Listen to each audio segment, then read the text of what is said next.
Hello, Paul Hamilton here. We're going to look at Explain Everything. So let's jump straight into it. I'm just going to go back here. If you haven't seen Explain Everything at the moment in regard to the new update, it's definitely worth a look. So here I've got Explain Everything. At the top right hand corner you can see the simple interface that you can actually change it for our younger users. I'm going to switch that off today, so I'm going to go more with the traditional, with the more functions on Explain Everything, because we're doing maths and doing some measurement and things. So I'm just going to tap off that. Let's create a new document and get straight into it. So today we're looking at how we can use kind of transparent measuring tools in Explain Everything to actually get kids measuring kind of in real life. So look, if I put a few, I might have a look at what objects I've got here. Let's start with a square. So I'll do a little square at the top hand corner there.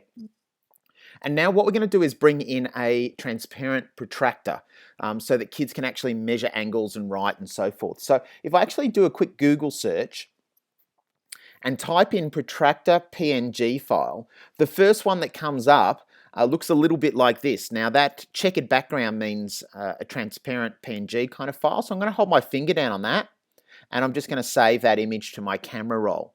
And what I can do now is if I go into Explain Everything and I press the plus and bring in that image, photos, camera roll, you can see it's there, and I press done, what you'll notice is you can see the transparency of that. So you can actually do some measuring and actually look at degrees. And the thing that I love about it too is you can make it as big or as small as you want. So to really see that, you can see that that's 90 degrees there, obviously a right angle there. So you can actually type in 90 degrees there. You can actually manipulate, which I love in regard to making it bigger and smaller depending on our users. So what else could you do? Well, you could bring in all sorts of things. You could bring in different images from around your school. So you might bring in some images from outside and buildings. Let's see if I can find something really quickly here. Let's have a look. You might look at some angles in regard to, I did a little bit of work not long ago on here. So if I bring in this image, press done, make that smaller.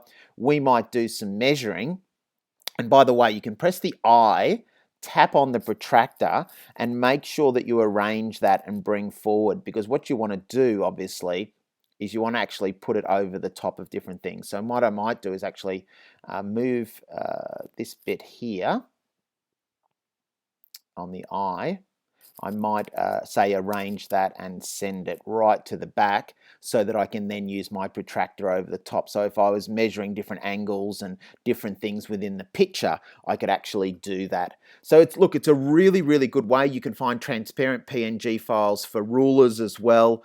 Fantastic way to get kids actually measuring things digitally, but also being able to really cater for a range of different learners by being able to make things bigger and easier to use in regard to the measuring and tools. I always found using a protractor really difficult, and this is really an easy way of manipulating my protractor so that I can find different angles of things. So that's a quick tutorial on how to use Explain Everything and some PNG and transparent files in the maths classroom. Paul Hamilton for iPad Monthly signing off.